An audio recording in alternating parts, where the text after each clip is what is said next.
Hey team, here's a small job that we poured in the summer, and I thought I would use this video as a bit of a DIY to show you some tips and tricks on how we pour exposed aggregate concrete.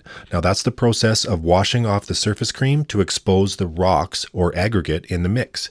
So that being said, when you pour, you don't want it too wet. If it's too wet and you're playing around with it, you're going to sink those rocks and they're going to be harder to find when you're washing. Now you also don't want to do any weird moves with your tools like push or pull marks or divots. It's going to push those rocks down in those little areas and you're not going to find them. So now here I am putting in the control joints, and these are going to tell the concrete where to crack. It's still going to crack in that little ridge there, but you're not going to see it and they're always going to be straight.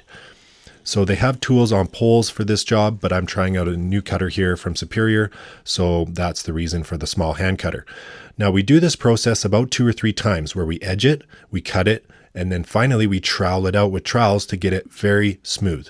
Now you want no holes and no lines, and then you're going to spray a mixture on the surface called retarder. You see how I push my fingers in there? You want to be able to push down on the surface. The cream needs to be wet, but the rocks shouldn't move. That's how I tell if it's ready for the retarder. Now retarder is basically a sugar water mixture that retards the setting time of that surface cream and allows you to come back and wash it off later. Now we really like to put plastic down or poly on top of that mixture, and it keeps the surface extremely creamy while the bottom can get nice and hard.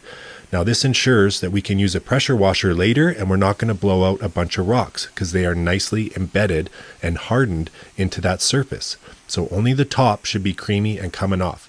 Now, depending on the sun and the temperature that day, that's really going to determine how it works and how you spray that retarder mixture on the top. Sometimes you'll have to wait a bit if it's in the shade, and you're not going to want to spray it too early. If you're washing it off and it's going too deep, you just have to stop, take a break, and wait for a bit.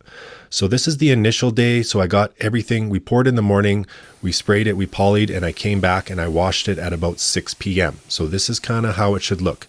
Now this is a specific mix from the batch plant that comes with nice 14 millimeter round stones. So it's all very uniform on the top.